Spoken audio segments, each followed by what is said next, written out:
परिमल जी से सुनना, क्योंकि अब गठबंधन दूसरी तरफ चला गया है, साथी बदल गए हैं, तो परिमल जी ये लड़ाई किस ओर जाती हुई नजर आ रही है? समय हमको दें, मैं सभी तथ्यों के बारे में आपको हाईलाइट कर दूं। देखिए, कांग्रेस के प्रवक्ता भी बोल रहे थे कि नीतीश कुमार की जो राजनीति रही है वो किसके विरुद्ध रही है।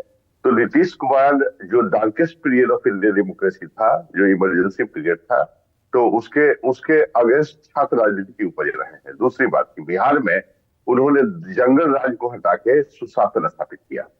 तो ये उनका ये आस्पेक्ट। जहां तक इंडिया गठबंधन का प्रश्न है, तो मैं आपको बता दूं, ये इंडिया घर बनाते हैं तो पिलर तो रहना चाहिए ना, और इंडिया गठबंधन के मेन पिलर तो नीतीश कुमार थे। तो जब नीतीश कुमार हट गए तो वो पूरे घर ही ताश के पत्ते के रूप में ढह गया। और उसके लिए उत्तरदायी कौन था? देखिए, नीतीश कुमार ने क्यों बनाया, या नीतीश जी ने क्यों प्रयास किया राष्ट्रीय स्तर पर इस तरह के गठबंधन बनाने का, कि उनकी गहरी रुचि संविधान में है, या जो हम लोगों ने कैबिनेट फॉर्म गवर्नमेंट एडॉप्ट किया, तो उसमें सत्ता पक्ष और विपक्ष दोनों की महत्वपूर्ण भूमिका होनी चाहिए, तभी लोकतंत्र मजबूत होगा। और इसी उद्देश्य से उन्होंने इनिशिएटिव प्रारंभ किया। आप समझिए कि भारत तो डाइवर्सिटी का राष्ट्र है, अलग अलग विचारधारा वाले पार्टियों को एक टेबल पर लाके रखने का काम हमारे आदरणीय नेता नीतीश कुमार ने किया। लेकिन देखिए, कांग्रेस जो है वह सेल्फ सेंटर्ड पार्टी है। एकमात्र उसका उद्देश्य है कि किसी तरह राहुल गांधी, जो तथाकथित पप्पू के नाम से जाने जाते हैं,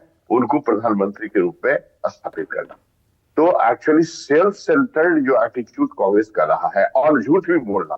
जैसे कुछ समय पहले मैं बता दूं कि अभी जाति आधारित जनगणना पर राहुल गांधी ने स्टेटमेंट दिया कि उनके इनिशिएटिव पर बिहार में जाति आधारित गणना की गई। तो मैं स्पष्ट बतला दूं कि एक्चुअली जिस समय हमारे आदरणीय नेता नीतीश कुमार ने जाति आधारित जनगणना के लिए इनिशिएटिव प्रारंभ किया था और विधानसभा में प्रस्ताव लाए थे, उस समय कांग्रेस अपोजिशन में थी। दूसरी बात कि जब हमारे नेता बिहार के प्रतिनिधि मंडल को लेकर प्रधानमंत्री से मिलने गए, तब भी कांग्रेस विपक्ष में थी। और तीसरी बात, महत्वपूर्ण बात क्या है कि मुंबई जो मीटिंग हुई थी, उसमें हमारे नेता ने कहा था कि आप एक प्रस्ताव पारित करें कि जब भी इंडिया गठबंधन बस सत्ता में आएगी तो जाति आधारित जनगणना सुनिश्चित करेगी, जिसका विरोध कांग्रेस ने किया।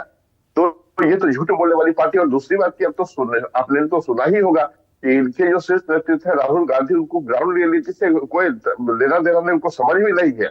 बेसिक रूप से आपको बतला दें कि कुछ समय पहले उन्होंने स्टेटमेंट दिया। चलिए, इंडिया गठबंधन में तो आपकी बातें नहीं मानी गई, लेकिन आप इस बात को लेकर आश्वस्त है ना कि एनडीए गठबंधन में आपकी बातें मांग ली जाएंगी?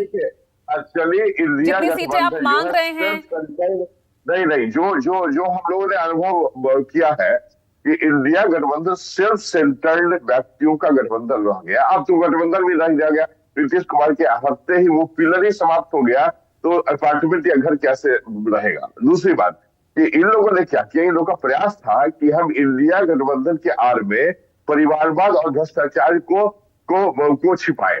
तो हमारे आदरणीय नेता नीतीश कुमार की तो जो बेसिक पॉलिसी रही है सुशासन की, वो zero tolerance crime, corruption and communalism पर आधारित है।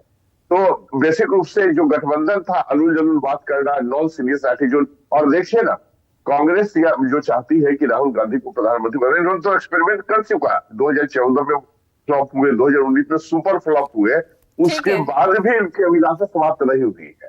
तो ये तो भारतीय डेमोक्रेसी को के बंटाधार करने के लिए ये पार्टियां हैं अभी। और इन्होंने कांग्रेस के जो प्रवक्ता ने कहा कि इंडिया का मतलब है नेशनल, तो नेशनल कहाँ रह गया? धीरे धीरे तो सिकुड़ रही है कांग्रेस। न नेशनल है, न डेवलपमेंटल है, क्योंकि आपका